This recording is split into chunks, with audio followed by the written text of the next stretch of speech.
Le réchauffement climatique est une réalité et nous sommes tous individuellement responsables de nos décisions et de nos actes. C'est vrai. Aujourd'hui, le secteur du transport routier génère encore trop de gaz à effet de serre. Mais du coup, qu'est-ce qu'on fait, ou en tout cas, qu'est-ce qu'on peut faire? C'est presque comme une voiture de course. Más o menos. Lo que hace que la flota sea 100% sostenible en el sentido que nosotros producimos.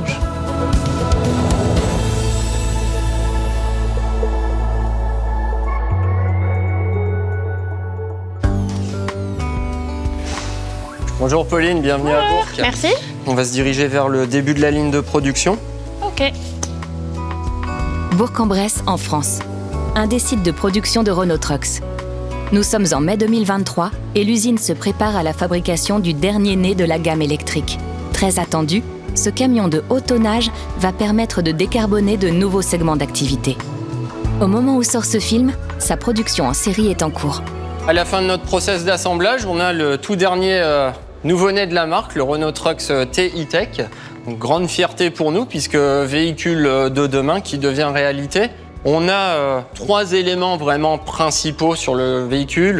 Un centre de pilotage électrique du véhicule, une partie motorisation et boîte de vitesse, et puis enfin les batteries qui vont permettre le stockage de l'énergie. Écoute Pauline, moi j'ai fini la visite avec toi là. Je vais te laisser entre les mains de Christophe. Tu es la bienvenue quand tu souhaites sur le site de Bourg. Merci beaucoup. Bonjour Christophe. Bonjour Pauline. Alors comme tu le sais, on fait une série sur tout ce qui tourne autour de la décarbonation chez nous. Et du coup, l'arrivée du thé, qu'est-ce que ça t'évoque? C'est le premier, entre guillemets, véritable véhicule haut tonnage chez Renault Trucks. Donc c'est quand même une première, on fait partie de cette aventure. Ce véhicule, il a été fabriqué il y a quelques semaines sur nos lignes série diesel, avec tous nos employés qui étaient vraiment motivés. Et puis voilà, aujourd'hui il est là, il est magnifique. Et puis c'est le premier d'une longue série, qui fait que dans quelques années, on sera au 100% électrique. Que des bonnes nouvelles.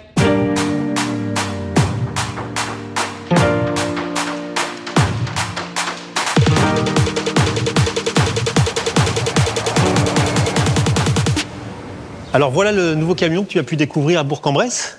Ce véhicule est actuellement chez nous, il est en phase de finalisation, en phase de test.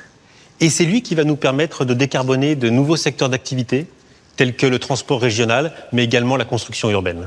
Et un camion comme ça, en termes d'autonomie, ça représente quoi? Alors en termes d'autonomie, on parle d'une autonomie de 300 km sur une charge initiale complète. Mais c'est également jusqu'à 500 km si on considère une recharge intermédiaire d'1 heure à 250 kW.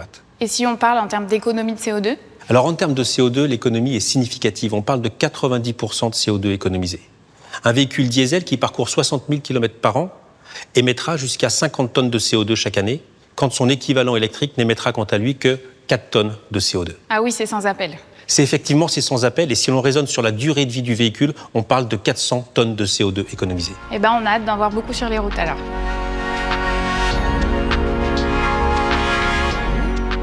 Que ce soit à destination de grands transporteurs propriétaires de flottes de plusieurs centaines de camions ou d'artisans, c'est la question de l'évolution de la logistique urbaine qui se pose. Comment assurer l'approvisionnement des biens et des services sur les derniers kilomètres sans allonger la facture climatique?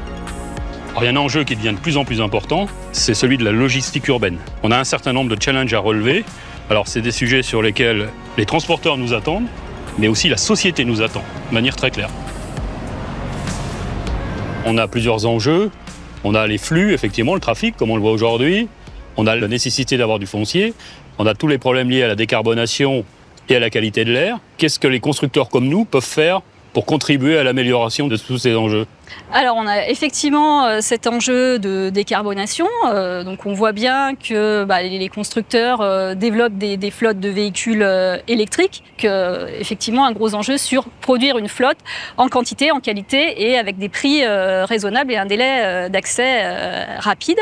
Et puis aussi, si on veut encourager le recours à la cyclo-logistique, l'intermodalité, il va falloir inventer le conteneur de la logistique urbaine, donc qui va permettre de transférer la marchandise facilement avec le moins de manutention possible d'un type de véhicule à un autre, de manière à pouvoir utiliser le bon véhicule au bon endroit. Donc ça, c'est aussi une solution. Et puis la dernière solution, c'est de réfléchir à des espaces pour accueillir les marchandises et permettre la désynchronisation des flux.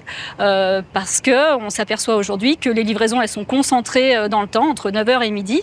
Et l'idée, c'est d'imaginer des solutions qui vont permettre d'aller livrer les destinataires en leur absence, et ils récupéreront la marchandise quand ils seront disponibles. Merci Florence, et quand je vois ce que vous évoquez, ce sur quoi on travaille, je pense qu'on est parfaitement synchronisés. Merci à vous en tout cas, je suis partante.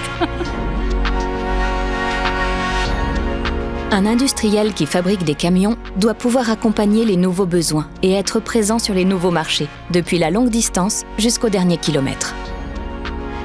Il faut aussi faire évoluer les métiers et adapter les savoir-faire. Renault Trucks a choisi d'étendre sa gamme pour répondre à tous les challenges de la mobilité. Quand on parle de transformation, ici c'est vraiment pour moi un très bel exemple. L'usine moteur produit aujourd'hui des vélos cargo pour accompagner la décarbonation. On pourrait s'étonner de se dire pourquoi une usine moteur produit des vélos cargo, mais pour nous c'était complètement naturel. Tu vois que c'est organisé comme une ligne d'assemblage.